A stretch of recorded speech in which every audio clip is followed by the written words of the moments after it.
Howdy, y'all, and welcome to the Sam Show. Holy cow. So exciting to be back with you guys. I feel like it's been forever. Although it's only been 2 weeks, you'll be so proud of me on why I had to go MIA and step away from the potty. Y'all, normally I always try to do everything at once. I try to maintain everything, keep the schedule rolling, even when I have important dates and deadlines. I don't put anything on hold or pause. But pat myself on the back because your girl's getting better at this. I was able to compromise my thoughts and put the house on hold, although we're in renovating process and it's just a big mess. And I'm like, oh my God, literal stress. And then just all the other moving parts of like my podcast and photo shoots and my teacher trainings and everything. Stop. I put it on pause so that I could study and get my Arizona real estate license. Yeah, that's so exciting. Fun fact about me, I am now a dual licensed agent. So I am licensed in Texas and I am now licensed in Arizona. I am on the hunt for a brokerage. I am going to look to see where I want to hang my license and what that is going to look like for me. But I'm just so pumped. I am so proud of myself that I did it because the first time that I took the test, let alone, I will also give you guys a little insight. I've never been a sit-down studier. Not me. Never been a schooler. Never been a sit-down teach me. And honestly, I don't think a lot of us are. We are just pushed through that narrative and forced through that narrative because that is America's agenda, is just to get us to sit still, cram shit food in our mouth, cram shit information. That's literally like math and English. Like, we're not going to teach you a skill. We're not going to teach you a trade. We're not going to teach you how to excel in life. We're not going to teach you how to turn your money into more money, how to properly bank, financial independence. Like, they don't teach you any of that. Like, here's math, English, and all the common stuff. Like, yes, please teach me that, like, as I'm developing and need to learn and know those things and how to write, but like, don't be afraid to teach you how to succeed in life. And honestly, that is where our mentors, parents, and other heroes and leaders come into our life, because the schooling system is not gonna do it. Tangent on a rant, but I just not a big studier. So I procrastinated taking the Arizona real estate exam for a little bit because I was intimidated by it, because I'm a poor test taker. I am distracted, I have ADHD, dyslexia, but ultimately I was always told that I was a poor test taker, and I felt like as I got older and started to take really big tests, I did not see a reflection of poor test taking in me. I just knew my weaknesses and knew how to work through those, which was just slow down, read the question a few times, make sure I understand what they're asking me, make sure I understand all angles of which way this question is coming from, and I'm fine. So I sat down and I studied for probably 2-3 days. I went and took my test and I made a 68. I failed with this 68%. Y'all, and I honestly was so confident in myself. Not only so confident, but might have underestimated the test a little bit. But I was just super confident just because a lot of the knowledge that I was studying was knowledge that I already knew from having my Texas real estate license, and then learning Arizona and Pacific knowledge, like a lot of groundwater laws here, and just stuff like that. But other than that, like, I felt so good going into the test. And so when I failed, they gave me a 68 out of a 75 that I needed to pass. My heart sunk. I was upset. I was really let down. I was just crushed. First person I called was my boyfriend, and I just called him. I was like, I failed. And he was like, it's okay, babe. Like, tonight we'll get home, we'll study, we'll prepare you for the next one. But all in all, be proud of yourself. Be proud of yourself that you took the step, you did it, you went through the test, you made it a lot farther than a lot of people. Like, he encouraged me and lifted me up in ways like that I've never been lifted up in my entire life. Like, I was hearing things that nobody has ever told me. And I was like hearing speech, like, I'm like, it was just weird. Like, it was wild to me, just like, and how well his speech was put together to like lift my spirits and like not let me be down in the dumps. And, like, we're going to do this. You're going to do this. He like literally made me physically pat myself on the back while I was on the phone with him for showing up, sitting down, and taking the big test. And so just super thankful to have a guy like him. But I was so determined to pass. I was like, I'm going to pass. And I literally am not going to stop studying until I pass this test. Everything else can wait. So that's exactly what happened. Everything else waited. So I studied all day Wednesday and a little bit Thursday morning. And I went and retook the test Thursday morning.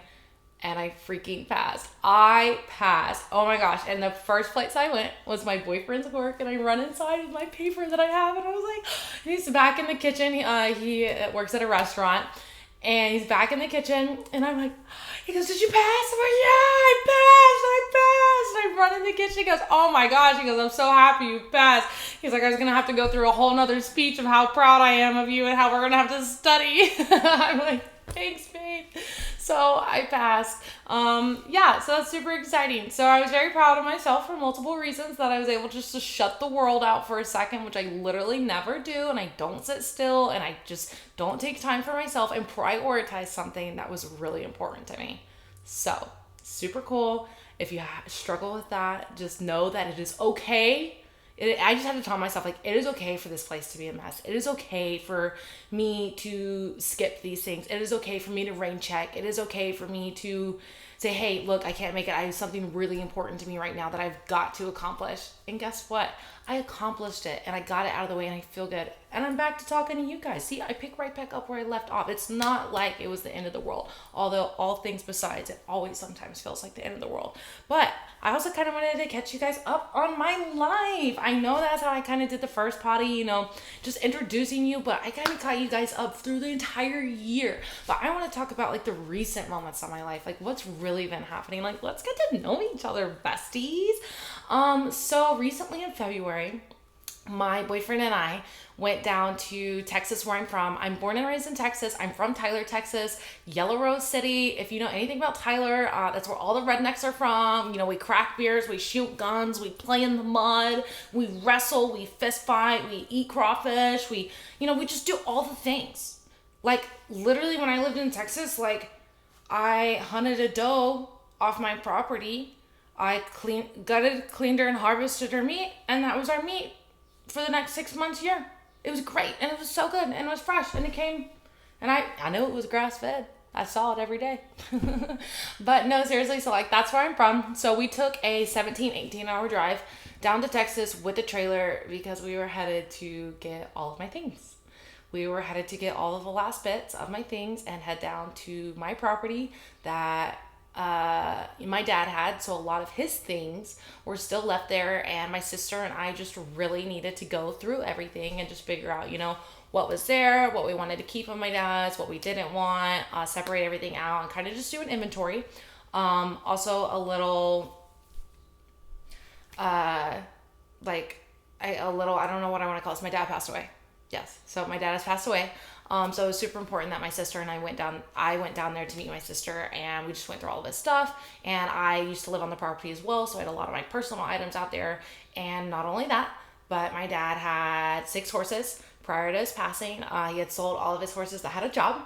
So I needed to relocate the horses. My sister is just like super busy, and just given the circumstances, and I don't live in Texas anymore, like needed to relocate or sell the horses. And I had a really hard time selling the horses just because like I could not physically ride them and give people riding videos and like what they're asking for. And my dad had mentioned that they have papers, but like I can't find the papers, and like without papers nowadays, and horse people are like, oh my God, it doesn't have papers. Well, I can only give me like $500. Like, it's just the entitlement in the horse industry honestly just still blows my mind. It's insane. But so we had a lot of business to handle, and I could have not asked for a better trooper to go down there with me, because I was honestly entirely nervous getting to the land and going through my dad's things and just being so distraught that I wasn't going to be able to get anything done. But truthfully, my sister and I, we did really well together. We went through his stuff as a team. We didn't fight over anything. So it was just really cool, like, to be able to do that with her, and then to have my boyfriend there as a support and help me. And so we also ended up loading up, I think, like 30 panels, a horse trough, some tools, and other things that we thought we needed for down here in Arizona, because throughout mine and my boyfriend's relationship, honestly, ever since the beginning, like, I hung out with him like late October for the first time. And not the first time, like the way we met, I have such a cool, beautiful story on how we met. But I'm going to hold on to that because I really want to bring him on a podcast one day and kind of just like dive into that. But like the first time, I moved to Arizona in October, he reaches out to me, we hang out. Okay. So we hang out. By the end of November, he asked me to be his girlfriend. He didn't waste any time, and I didn't waste any time saying yes. I was like, Lord, yes. Like, I see what you did here, God. Like, I see what you did. I put me through all this turmoil and shit and crap to understand what I really did not want and learn so much more about myself in ways that I wouldn't have if I would have never gone through the hard. Like, something about me is my lessons will never be as valuable if I don't do it the hard way. And I don't want to say as valuable, but like they won't hold as many angles and they won't hold as many varieties. Like somebody, yes, you can tell me the right way. You can give me the keys to the car to drive down the highway and tell me which directions to go. But I'm going to challenge that and I'm going to figure it out for myself. That way I know more about myself. And I just feel like doing things the hard way, people like will damn you and just give you such a hard time. Like, you always have to do things the hard way. You always have to do things the hard way. I'm like, yeah, I do. I absolutely do, because I'm doing it for myself and I'm learning for myself. And if I just like followed your instructions to a T, like what am I getting out of it? I'm just like going through the motions and mimicking movements. But if I actually challenge myself, and it's like doing things the hard way isn't like really, yes, sometimes it's rebellion, but it's also like seeking out like a new way of doing things. Like, yes, you told me to do it this way, but like I think there's a potential possibility like it can be done this way, and like finding new ways or not finding new ways that things work, and basically A and B testing until you find something that works for you.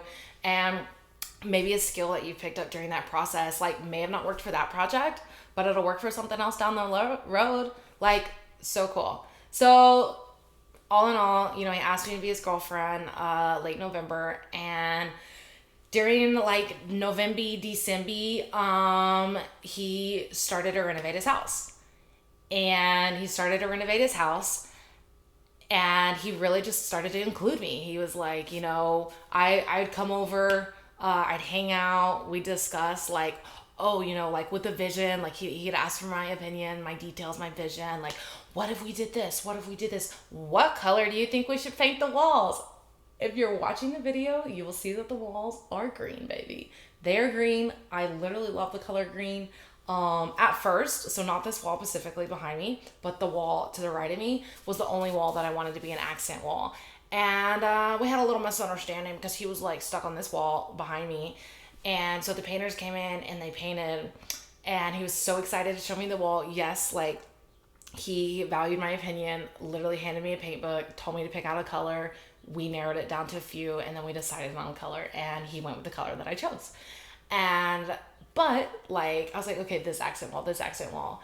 And he was really feeling this one. Well, he's so excited to show me. Painters finish up, they wrap up, and he walks me in. He was like, what do you think? And I was like, oh my gosh, like the color, whoa. But that wall, like, are you sure? Because I'm not sure. Like, I don't know. Like, it was just a no for me immediately. And then we got to talking again, and we kind of hashed it out. We had another compromising discussion. I'm like, well, why don't we just paint the other wall too? So now we have a corner. We have a green corner. And I actually really love the green corner. I could actually not see this place with like just one wall or the other. So we both got what we wanted, and it looks so good. Not only that, let me help pick out the flooring. This man has laid the flooring in the entire house by himself. And I literally, like, it is immaculate. He did not cut any corners. There is no profession out there like that you could pay to do a better job. It looks so good.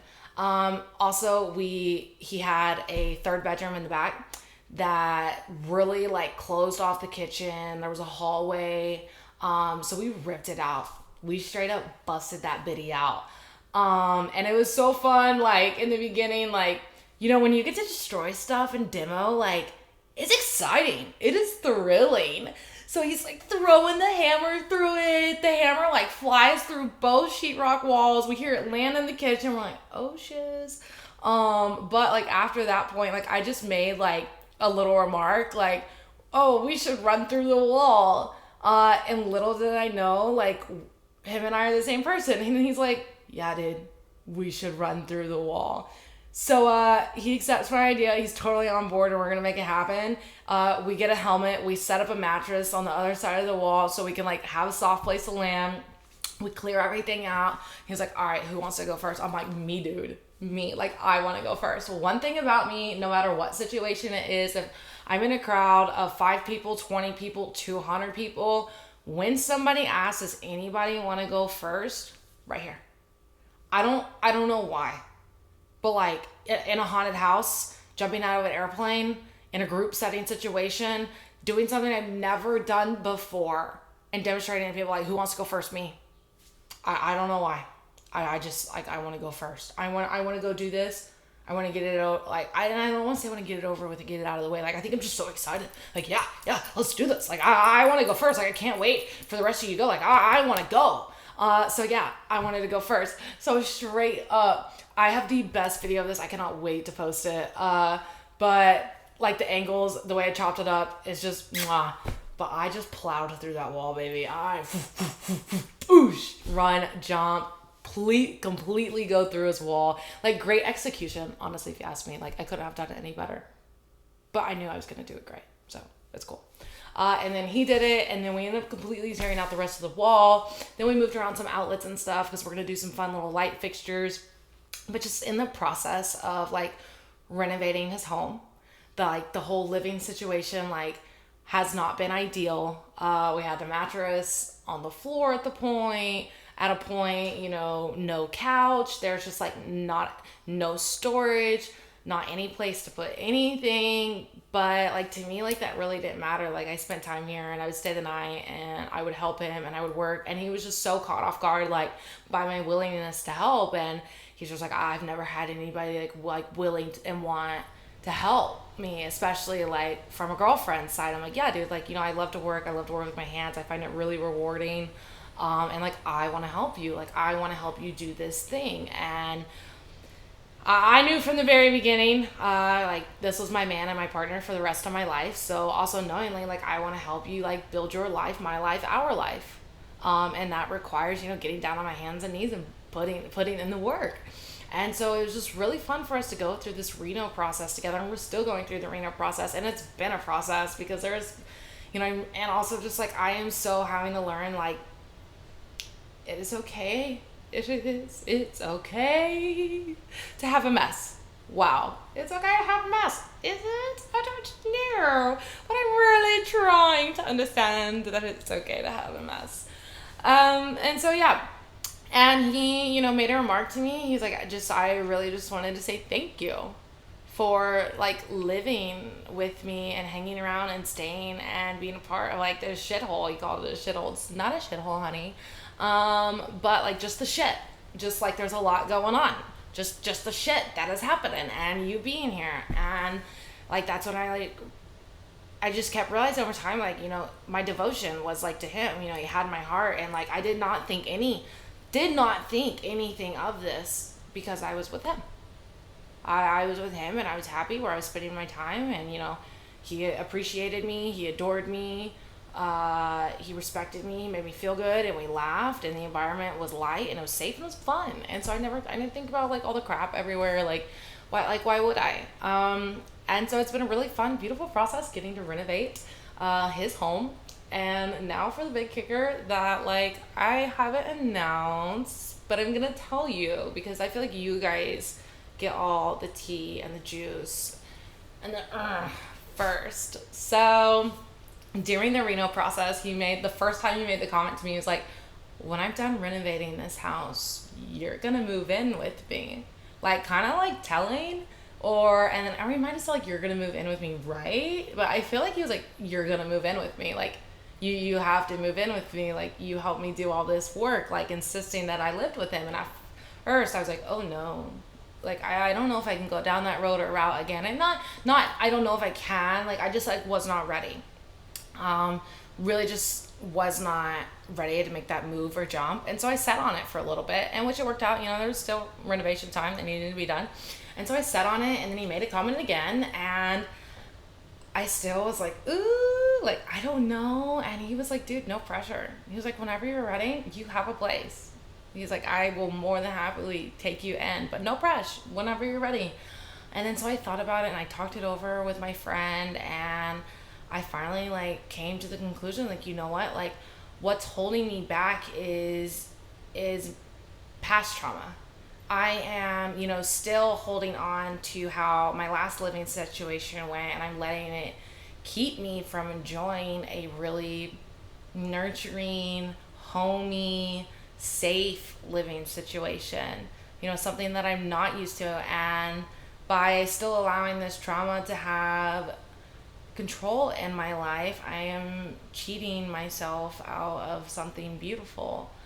And I was like, I don't want that for me. I don't want that for myself. Like I no longer want to be attached to once was, and I want to be a part of what is and what's to come. And I like put it into perspective for myself. I was like, you know what, Sam, like your ex, he hurt you, but my Grayson, my boyfriend, he didn't. So there's no reason to take everything that was damaged and bring it over into this beautiful place. I really like came to, when I like just said that out loud, and it's such like a simple conclusion, but like when I said it out loud and I had that aha moment, like, hey, he hurt you. Grayson did not. And I was like, you know what? You're so right. And I was like, I'm ready to do this. I'm absolutely ready to do this. And I'm going to let go of, just all of the weight that I bear from my last relationship, of just being, scared, traumatized, shaking, just like all the trauma that I hold. And I'm going to let go of it. It is no longer a part of me. It no longer defines me. It no longer follows me. It is no longer within me. It does not have a part of my life anymore, because I am at a point in a place where it doesn't reflect who I am, and it's not an importance, and it's not something that needs to be current. It is something that is only inhibiting me, and it's only hurting me, and it's only, really pushing me in a direction that might end up down the same road. And so just to get rid of that and shake it off and blah blah blah, move it, kick it out the door, was just such an awesome feeling. And so I came to him and I was like, hey, I was like, I think I'm ready. Like I'm ready to move in with you. And his face just got like so ecstatic, and we were like, okay, let's do this. And so for that next month, I packed up all of my things in where I was living, and I slowly started to move them in here. And I was like, oh shit, okay, we doing this. This is happening. So I moved in with my boyfriend. I moved in with him about a month ago, and it has been such a beautiful month. This has been such an awesome time in my life. And like we could say officially moved in, but your girl was spending a lot of time here. But it's awesome. I'm creating a home out of what he's providing me, and he is providing a roof over my head. He's providing 2 acres for my animals and my dogs.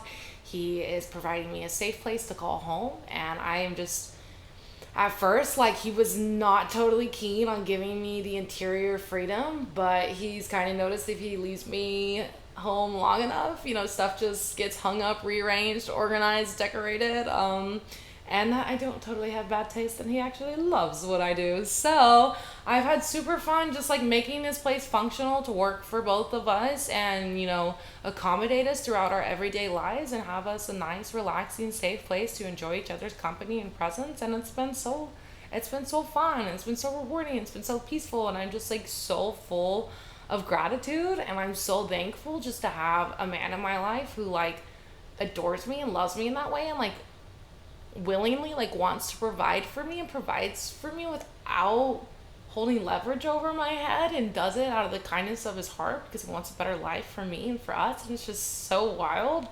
but it's so cool.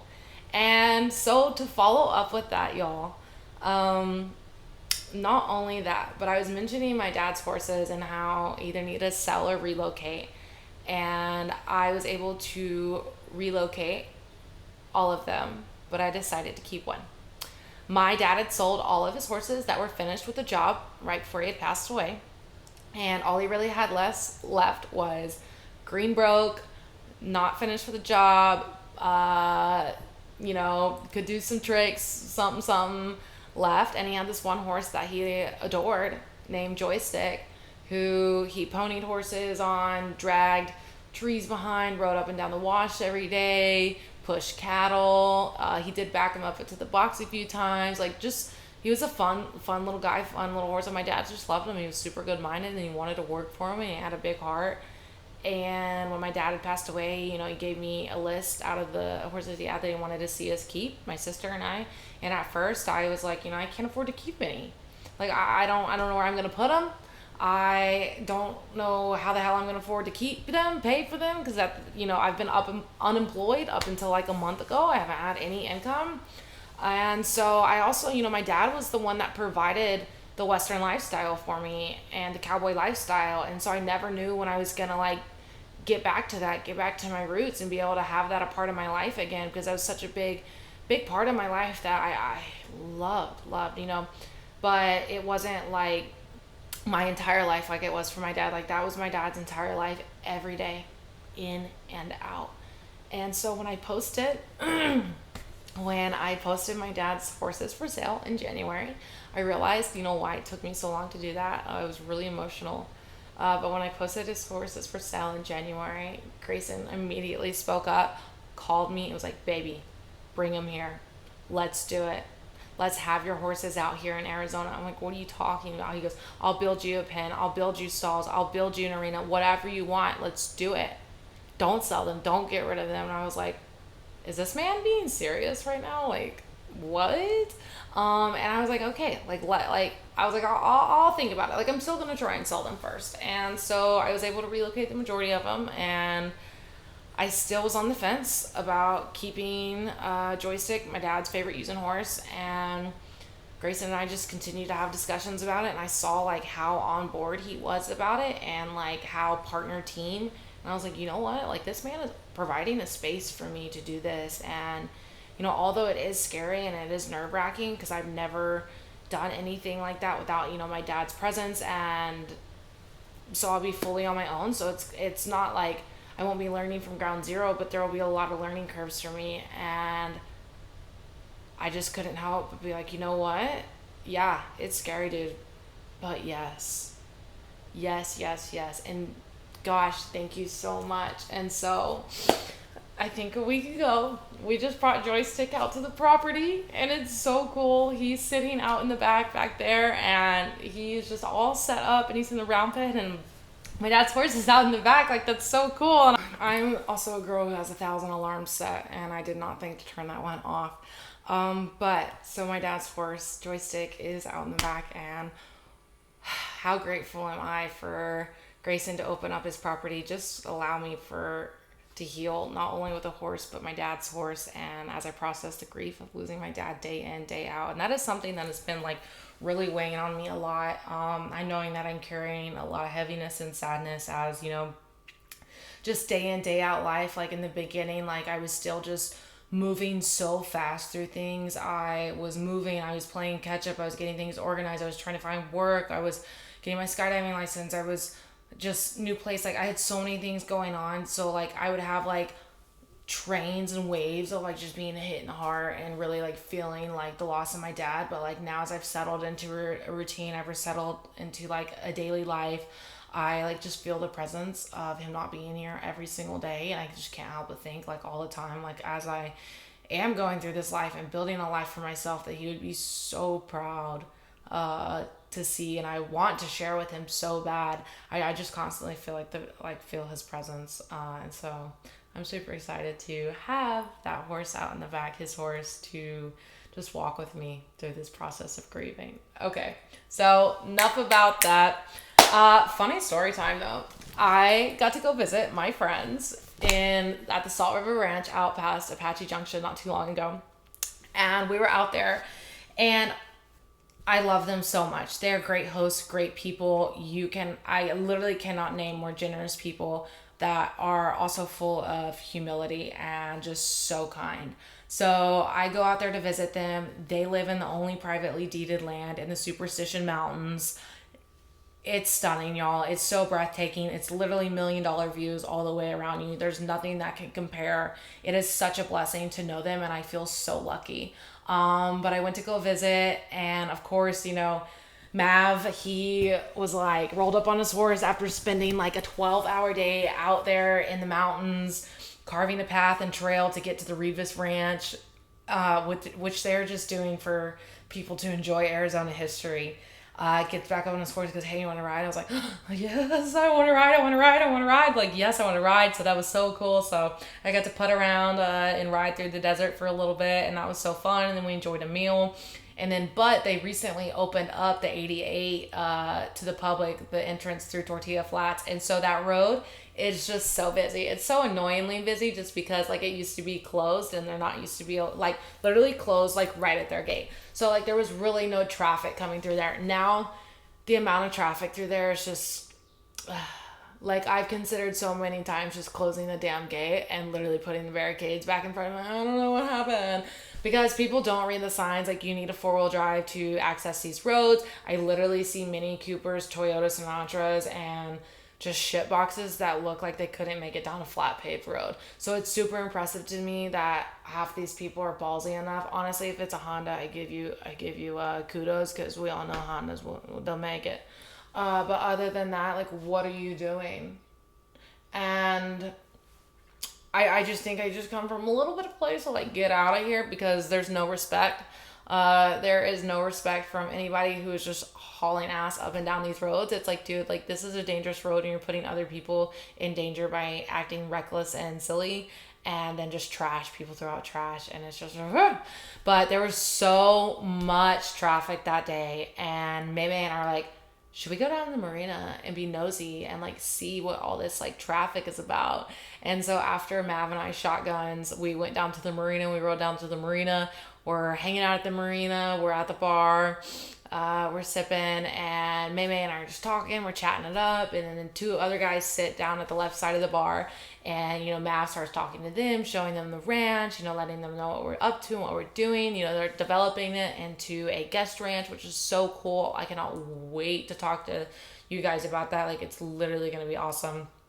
So they're developing it into a guest ranch, and Mav's visiting with them.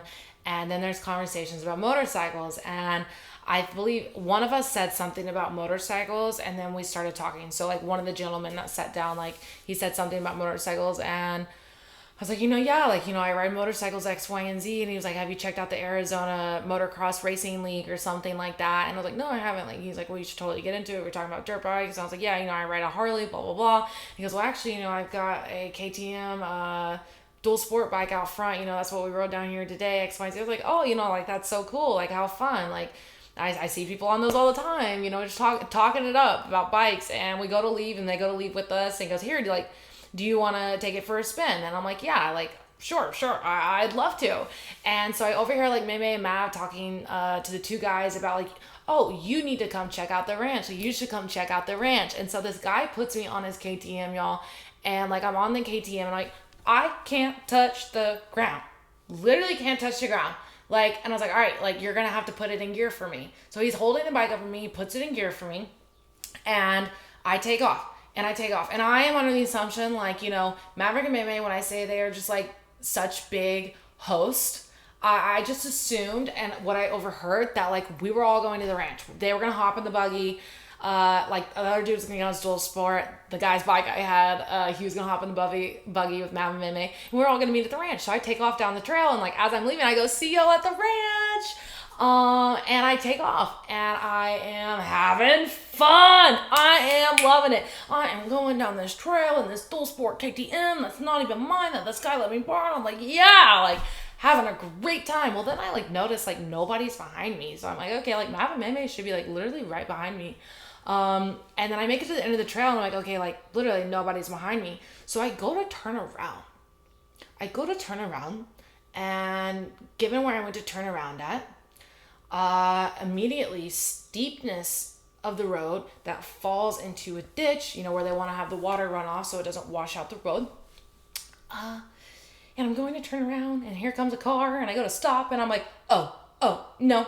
And I feel the bike, just tilting to the right, and I'm like, here we go. And the bike and I, it was like really slow, exaggerated layover. So I lay over his bike. I kind of just like drop it. It just falls in the dirt, in a ditch. And I'm like, I immediately, I gotta pick this thing up. Like, holy crap. Oh my gosh, what the heck? So I gotta try and muscle this bike up. Why do they make them so heavy? Honestly, why are these things like 1,000 pounds? I don't understand. I would like to be able to throw this thing around like a bicycle. That way, if anything ever happens, I can get it up. No, I think I literally pulled a back muscle. Could not get this bike up. So I see a Jeep coming down the road, and I flag him down. I'm like, hey, help. And it's a guy and a girl, boyfriend, girlfriend, and the boyfriend hops out to help me, and he can't help me. And so he gets his girlfriend. And so it took all three of us to literally grunt to get this bike up. We get this bike up. I hop on the bike, and I just go straight to the ranch. I'm waiting at the ranch. I'm noticing still nobody's there. So I'm like, okay. And so May calls me. She's like, hey, where are you? And I was like, I'm at the ranch. And she's like, at the ranch? I was like, yeah, I thought we were all going to the ranch. And she was like, okay, just stay there. And so I stay there, and they come up, and oh my gosh, well, big miscommunication, through, I guess, my assumption, but so they pull up, and it's Mav, May, and the friend, not on his bike, but the guy's bike I'm on is not with them. So they roll up. Maverick is just stressed. May goes, oh my gosh, they thought you died. They thought you laid over the bike. They thought you got it wrecked. They hurt yourself. They were also worried about you. And so the guy's bike he took off on his friend's bike looking for me. So it's pitch black at this time too, y'all. And he is looking for me. He is stopping, asking people. So he runs into the people of the Jeep that helped me. And he was like, hey, did you see a girl on the bike? They're like, yeah, dude. We actually just helped her pick up that bike, and she went that way. That bike is way too big for her. And I'm like, yeah, it's way too big for me. And it's so funny. And I literally was going to be like, hey, dude, I dropped your bike immediately. So I just think it's so funny because first thing he told me was the process of how I found the place, and the first people I ran into was the Jeep people. So he already knew okay, this girl has let my bike touch the ground. And so then he stops at a campsite, and he's like, hey, have you seen a girl on a bike? And he was like, no, I saw one headlight go that way. But do you think she stole it? And he goes, well, I didn't really think about that. So now under the assumption that I might have stolen his bike. And so then he takes off in the direction that they told him they saw one headlight, and he catches up to that one headlight, and it was a Jeep with one headlight.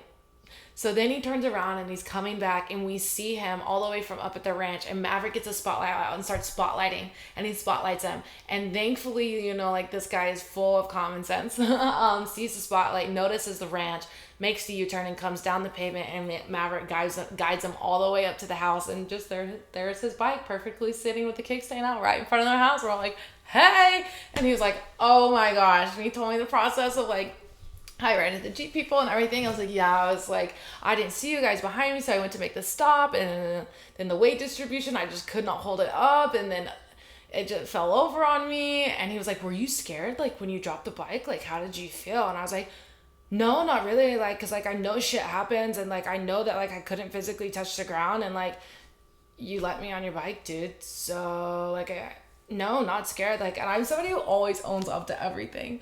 And so they came to the house, and they ended up hanging out for a while. May hosted them as Mav's trying to de-escalate the stress, because he's just so stressed that fell down a cliff with this dude's bike. I was gonna have to pay for the bike, whatever.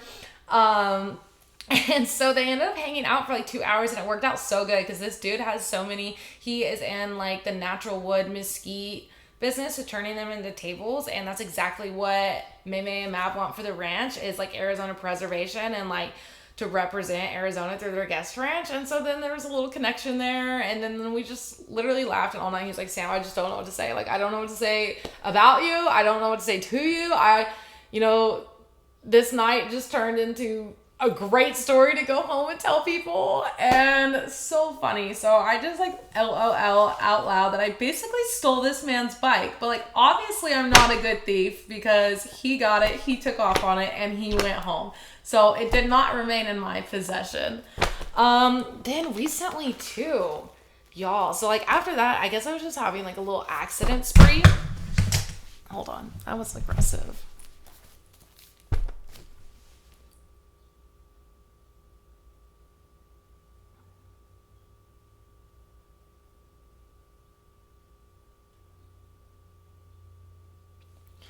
So I guess I was also just having like a little accident spree. So I went to go skydive to maintain my currency. If you have an A license, you have to jump every 60 days.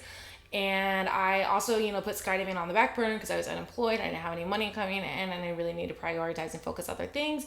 And so I went to go maintain currency, and it was a windy day. It was so windy, y'all. And we're literally about to get on the plane and the load, and they come out and they're like, hey, is everybody like cool with the conditions? And we're like, yeah, we're cool. And so I had a beautiful jump, great jump, loved it so much. I'm coming in for final, and I have a big gust of wind behind me. And all of a sudden I'm like, holy shit, like the ground's coming fast. I'm like, oh, the ground's coming really fast. Oh, flare, oh shit, flare, Sam, flare, poof. So I flare my canopy. I ended up hitting the ground pretty hard. I sat in a pike position, and my heel caught a gopher hole. And so that hurt pretty bad. And so then it hurt. And at first, it was fine. I could walk on it. I could do all the things, nothing too crazy. But later that evening, my boyfriend and I, we were supposed to go to the Arizona Bike Week show, and he's trying to start his bike, and the battery's just dead. It's a no worky. And then we go on the hunt for a battery, and by that time, 4 hours later, oh man, does my heel and the side of it not freaking hurt? So I'm limping around, and I'm so determined to go to Arizona Bike Week. I'm like, dude, we can figure out how to just manufacture passenger pegs for my bike, and we can take my bike because my bike doesn't have passenger pegs, and we're gonna ride together, and his bike's battery has a special battery, and we went to 4 stores and didn't have anything. And so going to I'm trying to figure out everything to just make passenger pegs for my bike, and he just is laughing hysterically at me, and I'm like, what? And he gets up, and because I was limping, and he goes, I just want to go out, limp, and I just want to go do this and limp, but I feel fine, limp, and I feel great, limp, and I'm like, oh, you're so right, and I just couldn't help but laugh at myself because it was so funny. I'm literally gimping around, but I'm so determined to leave the house and go out, and I appreciate the good humor. But also amongst those injuries too, I train at a Pilates studio in Chandler called Haya, which has become a second family to me, and they just really are family. They're a part of my family and a huge part of my community. And the past 2 times, now it is a rule though, when I walk through the door, that if I have any injuries, I have to name them right off the bat, because I'll go through an entire class, I will do all the workouts, I will do everything, and then I'll finally give myself up because I'll be ow, or it'll finally it'll hurt in a way that I express it, and they're what's wrong, and then I have to tell. And they're all right, new rule, bitch. You are going to let us know anytime you have an injury. So I have to tell, anytime I have an injury, I have to tell myself. Lame. I don't want to tell myself. But this studio, fun little fact. I am also training to be a Pilates teacher, guys. I'm training to be a Pilates teacher. This is so cool for me. I never saw Pilates in my card. I was a sports athlete, and I lifted weights, and I knew gym. That was it. Pilates, I did reformer Pilates with my mom once, and that was because I wanted to go spend time with my mom. But I got drawn into this Pilates studio through my friend Lexi, and through there it's just been a trifecta effect of just community, us loving each other, a circle, and girls being girls, uplifting. And the owner, Carolina, has just been such a beautiful mentor in our lives, leading us through the process of getting into our bodies, knowing our bodies, being feminine, taking charge of who we are, and was like, hey, would you guys want to be teachers?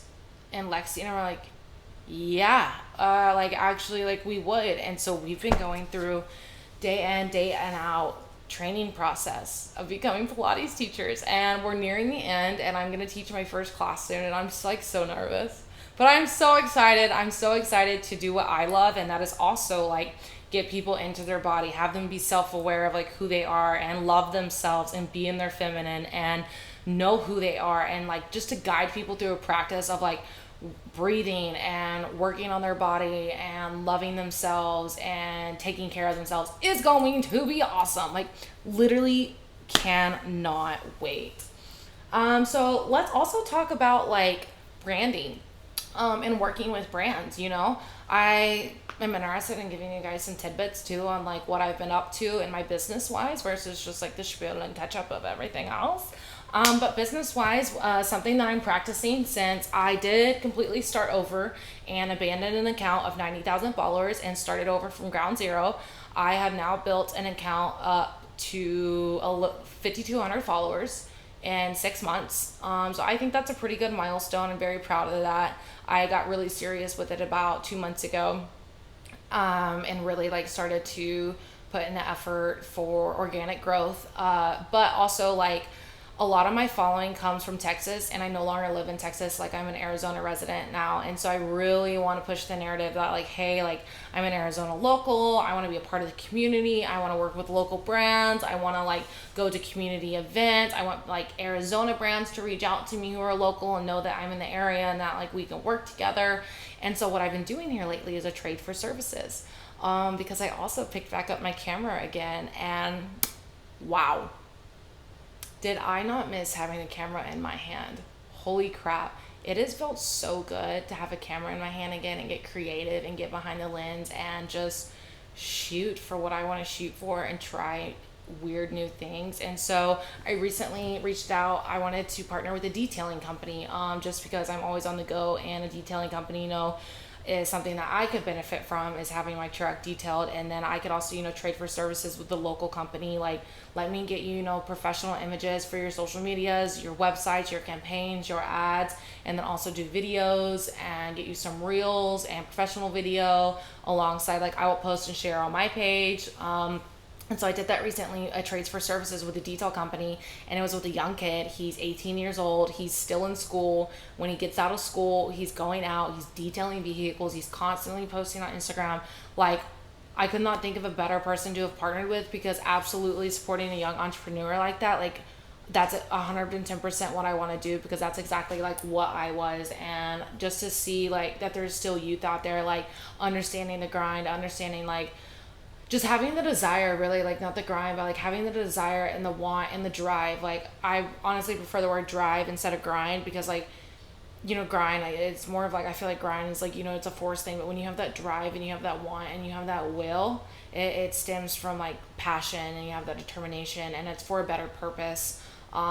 So just to like see such a cool young kid like that is so awesome. So I was really excited to do trades for services. So if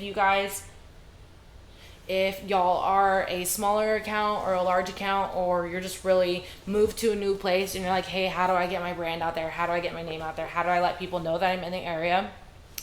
Find something that you would be interested in doing and do a trades for services. Whatever your service may be, whether it's only photography, whether it's videography, cinematography, whether you're an influencer, creator, website, whatever. Offer your services for trade. Bartering's not old, not dead. It's definitely a viable and usable tool if it's a multi-beneficial relationship, and it's definitely something you can take advantage of, because you don't really have any overhead when you're bartering, but you have your skill, and when you're trading for services, like you're both offering your own craft and your own art, and I think that is really cool. So definitely feel free to lean in to the trades for services tactic and aspect, and that way you can start creating a communal presence and people know that you're in the area, like local businesses, community events. And don't be afraid to reach out, y'all.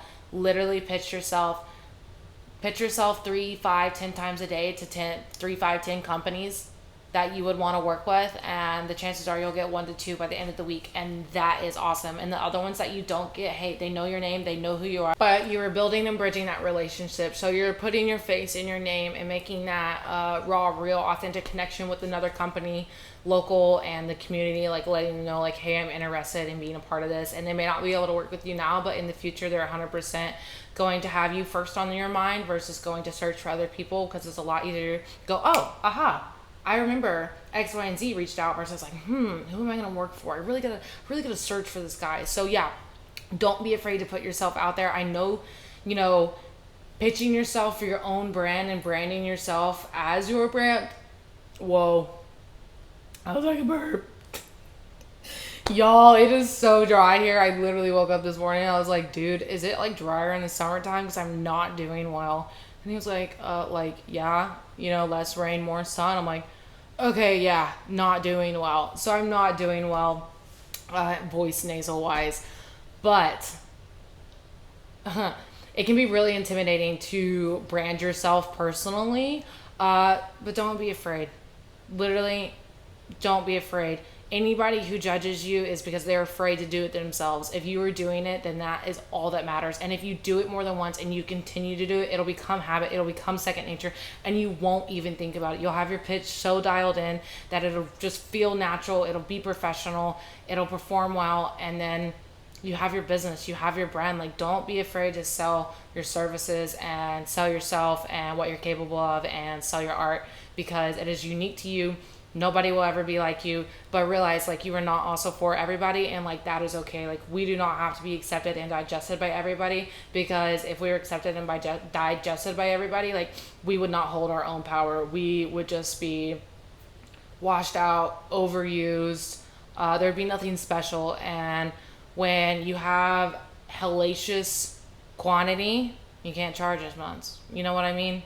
Like, I don't want to say like charge as much, but like, you really like lessen like your value when the quantity is just overbearing. Really correlates with like less value. When your quality though, and you have time spending with each client, each brand, working on quality things and doing quality projects, your return is going to be so much higher. So definitely take charge of your personal brand. Don't be afraid to step out. Also, if you're ever interested in getting some advice or have any questions on like what a personal brand is, how to personally brand yourself, feel free to reach out to me. I am more than happy to help you. My Instagram is @Samantha, BEALL_. That's my middle name, Samantha Bale. Love my middle name for a long time. Get it from my grandmother. But yeah, don't be afraid to just go after it. Another really fun fact for me, well, scratch that. We're going to backtrack since I'm just kind of on this like spill of, personal branding. I want to talk about like finding rhythm and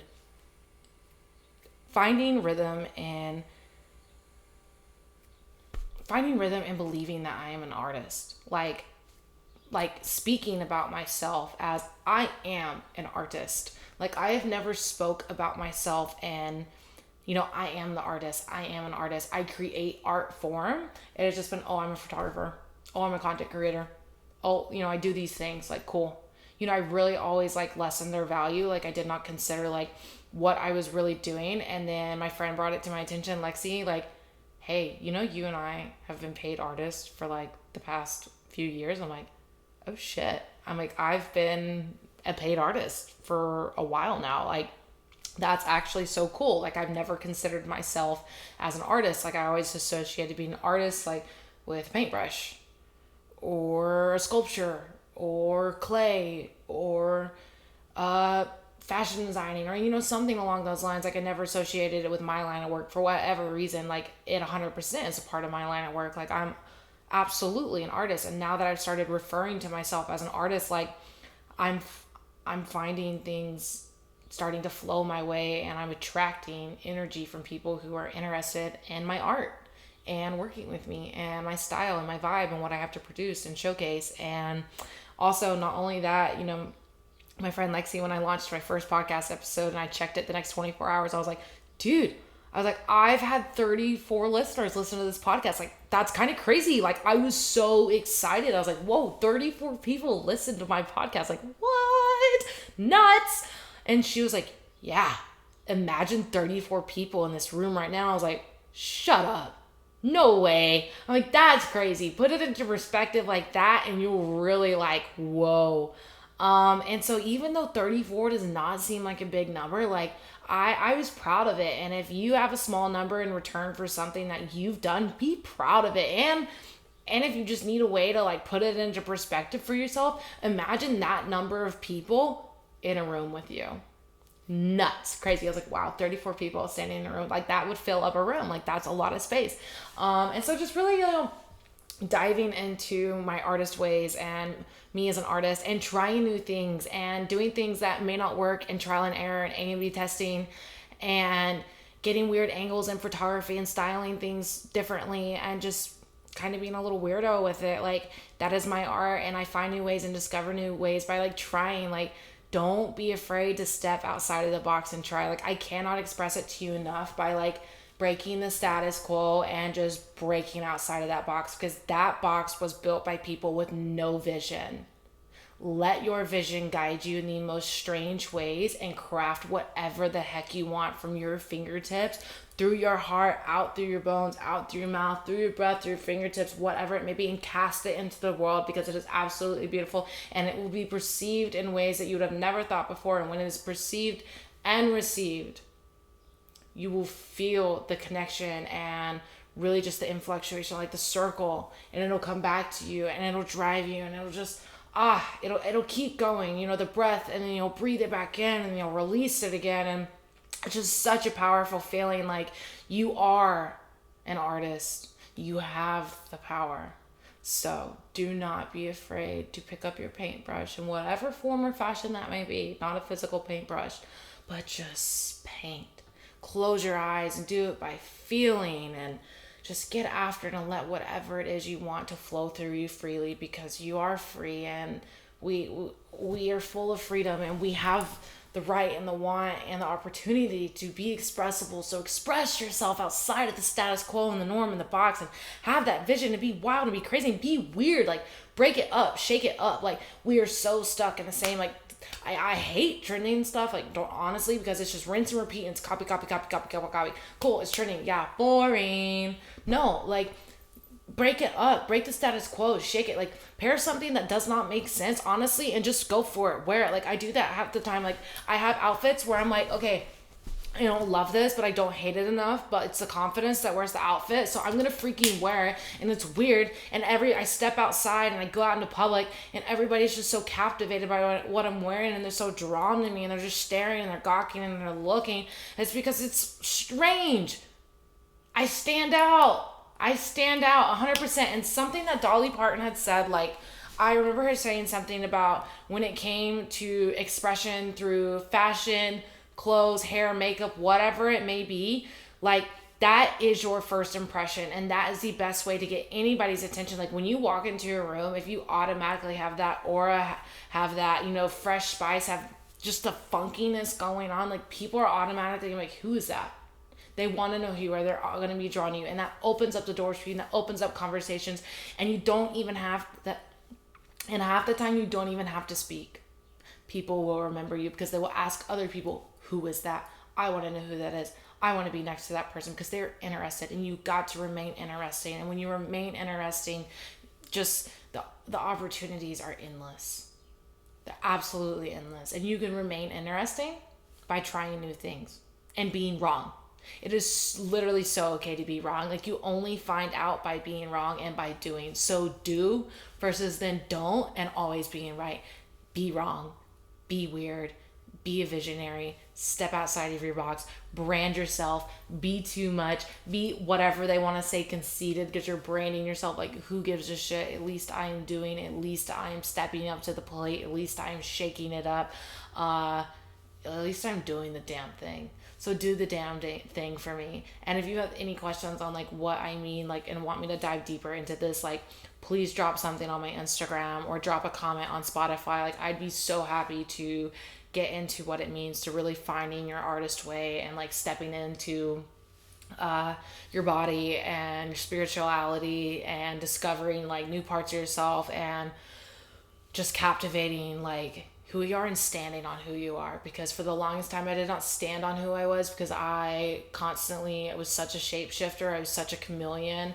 And I'm really good, and I can still do that today. I can adapt to any room, any setting, any scenario, any conversation. And that's just a skill I possess, but I was doing it in ways that weren't true to myself, and it was a reflection of me not loving myself, because I was constantly being told by the environment that I was in just how wrong I was for being myself. So my identity was lost within the other idea that people had of me, and I didn't even know who I was, because I was constantly trying to chase who I was constantly being distorted and manipulated by the verbal words that I was hearing. And so it was just a really bad identity crisis, and I was just, friends with everybody. I was giving myself and time and effort and love and money to everyone but me, because I was just constantly like chasing, and I wasn't really paying attention to what it was that I wanted for myself and who I was. But like I said, we go through all these different phases, and we go through these situations in life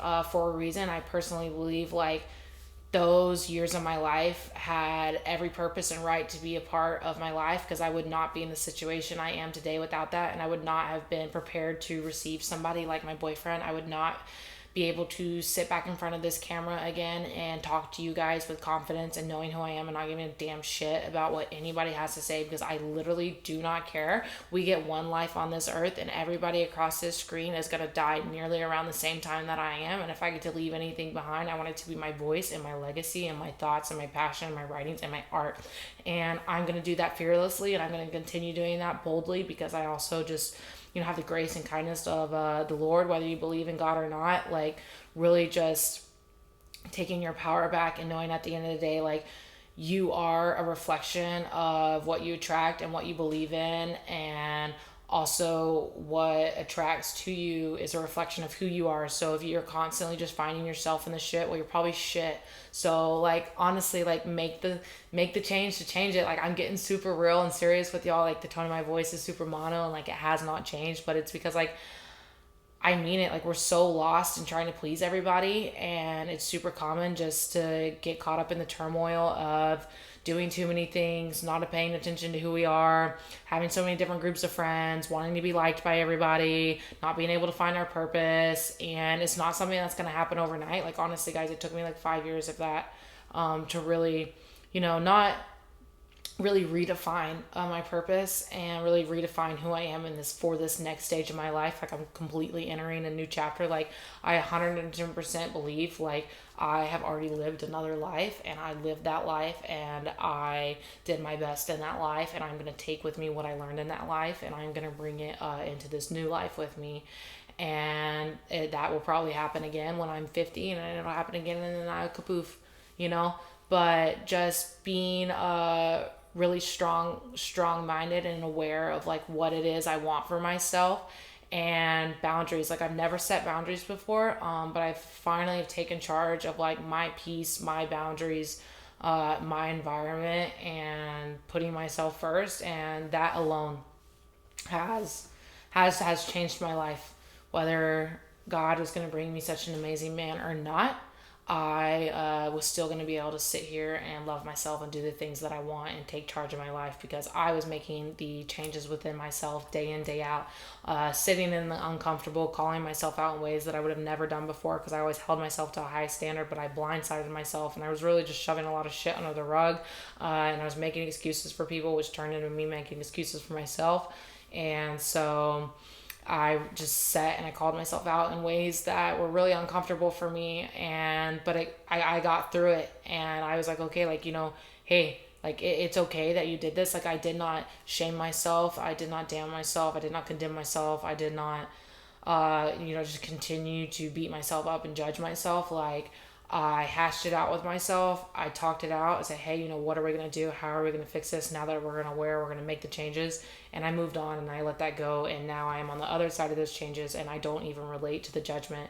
And that was one really big thing that I read in the 4 agreements was like, why do we harbor so much judgment against ourselves? Like, we'll beat ourselves up for something that happened 10 years ago in the current day that nobody even in our current circle knows about.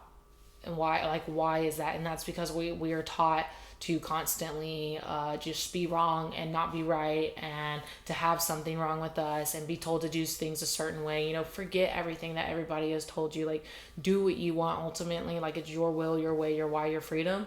Do what you want. It's your one life. You get one chance to freaking rock star this out.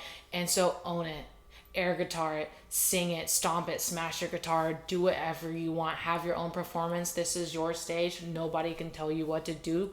And everything that you just feel like over the years, like, that has been crammed into your mind. Like, my friend Lexi and I were talking the other day, like, somebody had placed the word lazy on her for the longest time, and like every time she heard the word lazy, like, she just like felt this real strong disassociation with it. And she was like, because that's not my word. Like, that's a word that somebody had given to me, and that word was given to her because it was a projection of that oneself. It had nothing to do with her, but they gave her this word lazy. So in certain scenarios, she would condemn herself for being lazy when she was far from lazy. And what is lazy? She had asked me the other day, like, what is lazy?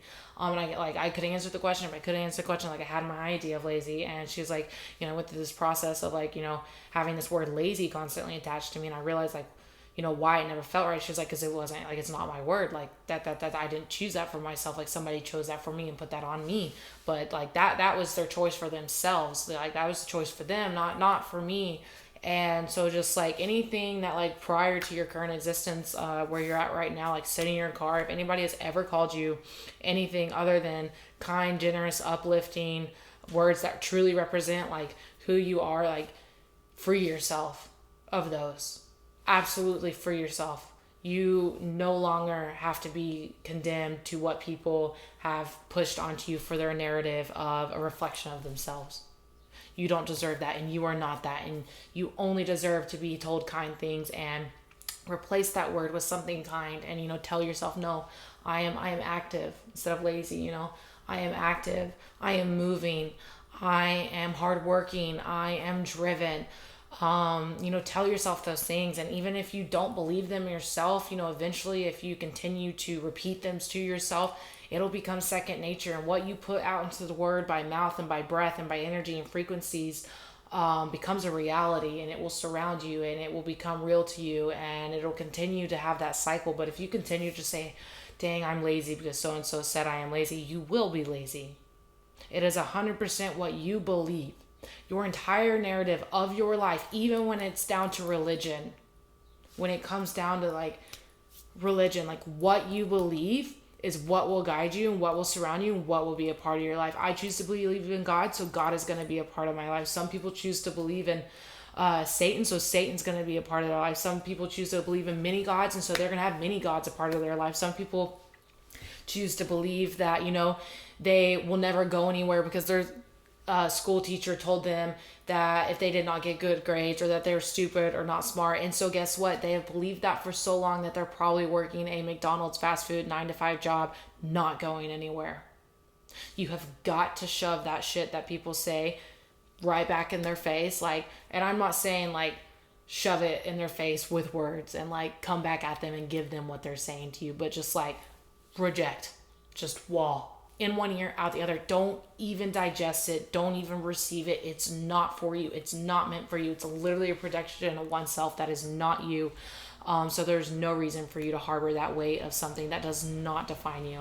So I freaking love you guys. I'm so glad I ended that on like a really cool soapbox. We're going to dive into this more. I really am enjoying just opening back up and like taking back my power and my space, and having this energy in the room and just speaking out and really like driving my force for community. I'll say it out loud. I am a leader. I see myself as a leader. I see myself leading in prominent, outstanding, groundbreaking, rule breaking ways that just really get people into who they are and breaking the status quo and becoming visionaries and becoming artists and changing their lives and finding this success that they desire to have, and motivating. And I find myself leading by example, really putting in the work to continue to lead by example, because if I can't do it myself, then what the heck do I have to lead you on? I have no experience to back me up, and everything and all my teachings and all of my stories, they all come from experience. I am not somebody just pulling a freaking rabbit out of a hat and showing you a trick. I've done this, I've lived it. And so for me, I eventually would love for this podcast will, and you see how I'm correcting myself. I am also learning to make that transition of speaking out and manifesting and talking things into existence and talking to them as they have already happened, because they have already happened. If I believe that they have already happened, they have already happened. This podcast platform to go to hundreds of thousands of listeners, and eventually I get to speak all over across the world and host women's retreats and co-ed retreats and whatever it may be. But I desire to be a leader for the public, because I feel like I have a voice that can really change the narrative for perception on life. So thank y'all so much for tuning into the Sam Show. I literally loved having you guys here. Thank you for listening wherever you're from. Know you're loved, know you're hot, and know you're kick-ass.